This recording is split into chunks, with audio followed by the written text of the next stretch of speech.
Hi friends, നമുക്കിന്ന് സദ്യക്കുള്ള പരിപ്പ് കറി വെച്ചാലോ. ഇത് പരിപ്പ് ചെറുപയർ പരിപ്പ്, അതായത് ഗ്രീൻ ഗ്രാം ചെറുപയർ രണ്ടായിട്ട് പിളർത്തി അതിൻ്റെ തൊലി കളഞ്ഞ പരിപ്പാണിത്. പച്ചപ്പരിപ്പാണ് ചെറുപയർ പരിപ്പ്. ചില നാട്ടിൽ ചെറുപയർ തന്നെ ഒന്ന് ചൂടാക്കിയിട്ട് തിരികെ കല്ലിട്ട് ഒന്ന് തിരിച്ച് അതിൻ്റെ തൊലി മാറ്റിയെടുക്കും. അത് പയർ അലകാക്കിയത് എന്നവർ പറയും. അപ്പം ഓരോ നാട്ടിൽ ഓരോ രീതിയിലാണ്. ഇതിപ്പം ചെറുപയർ പരിപ്പായിട്ട് തന്നെ കടയിൽ നിന്ന് വാങ്ങിച്ചാണ് കേട്ടോ. രണ്ടായിട്ട് വാങ്ങിക്കാൻ കിട്ടും. ചെറുപയർ പരിപ്പായിട്ട് വാങ്ങിക്കാൻ കിട്ടും. ചെറുപയർ വാങ്ങിച്ചിട്ട് നമുക്ക് ചൂടാക്കി അതിൻ്റെ തൊലി കളഞ്ഞെടുത്താലും പരിപ്പ് കറി വയ്ക്കാം. അപ്പം ഞാനിപ്പം ചെറുപയർ പരിപ്പ് നല്ല വൃത്തിയാക്കി എടുത്ത്, അടുത്ത് മറ്റേ ചെറിയ പ്രാണി ഉണ്ടാവും, മിക്കവാറും ഉച്ചൻ എന്ന് പറഞ്ഞ സാധനം ഇല്ലാതെ ഉണ്ടാവും. അപ്പം നോക്കി വൃത്തിയാക്കിയിട്ട് നല്ല കഴുകി വാരി കുക്കറിലേക്കിട്ട് മഞ്ഞൾപ്പൊടിയും ഉപ്പുപൊടിയും കുറച്ച് വെളിച്ചെണ്ണയും ഒരു എരിവിനുള്ള പച്ചമുളക്, വേറെ എരിവ് ചേർക്കുന്നില്ല.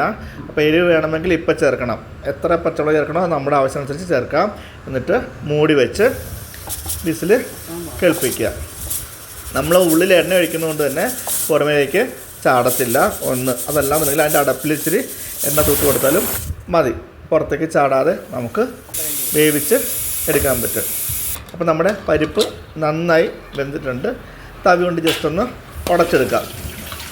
അപ്പോൾ നന്നായിട്ട് വെന്ത് കലങ്ങിയിട്ടുണ്ട്. കാര്യം പരിപ്പ് സദ്യക്കുള്ള പരിപ്പ് നല്ല കലങ്ങിയതായിരിക്കണമല്ലോ. കല്ല് പോലെ കിടക്കാൻ പാടില്ല.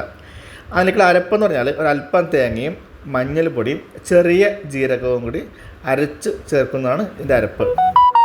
ഇതിപ്പോൾ നമ്മൾ ഇന്ന് പല കാര്യങ്ങൾ ചെയ്യുന്നുണ്ട്. ഇപ്പോൾ ഇത് തൊട്ട് മുന്നേ അരച്ചേ ഉള്ളൂ. അതുകൊണ്ടാണ് മിക്സി ജാർ അങ്ങനെ തന്നെ എടുത്തത്. തോരന് ചതച്ചതേ ഉള്ളൂ. അപ്പോൾ ആ ജാറിന് കഴുകാൻ നിൽക്കാത്തതുകൊണ്ട് ഞാൻ തോരൻ കഴിഞ്ഞു അടുത്ത ഇതിലേക്ക് കടന്നു. ഇനി അടുത്ത് നമുക്ക് കാളൻ ഉണ്ടാക്കണം. അപ്പം നമ്മൾ അതിനകത്ത് നിന്ന് പരിപ്പ് എടുത്ത് മാറ്റി ഒരു പാത്രത്തിലേക്ക്, എന്നിട്ട് അതിലേക്ക് അരപ്പ് ചേർത്ത് കലക്കുവാണ്. അരപ്പ് മിക്സിയിൽ അരച്ച് ചേർത്തു. അതുപോലെ തന്നെ മിക്സിയുടെ ജാറ് കഴുകി ചേർത്തു.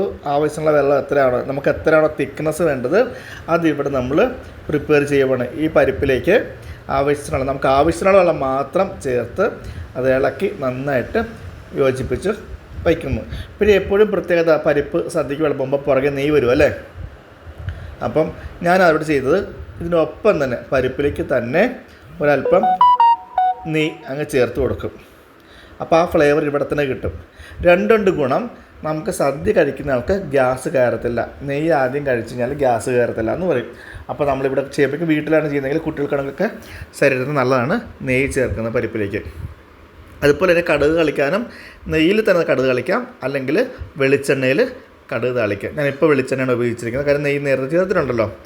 അപ്പം വെളിച്ചെണ്ണയിലേക്ക് കടുക് പൊട്ടിയതിന് ശേഷം ഉണക്കമുളകും അതിൻ്റെ പുറമെ കറിവേപ്പിലയും ചേർത്ത് നമുക്ക് താളിച്ച് പരിപ്പിലേക്ക് ചേർക്കാം.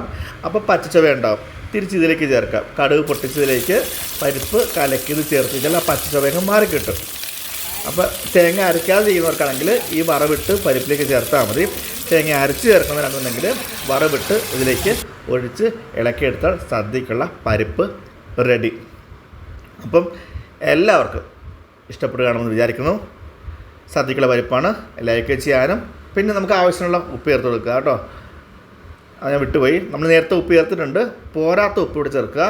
അപ്പോൾ ബാക്കി കൂടി കണ്ടിന്യൂ. ലൈക്ക് ചെയ്യാനും ഷെയർ ചെയ്യാനും കമൻറ്റ് ചെയ്യാനും മറക്കല്ലേ. Have A nice day. Thank you.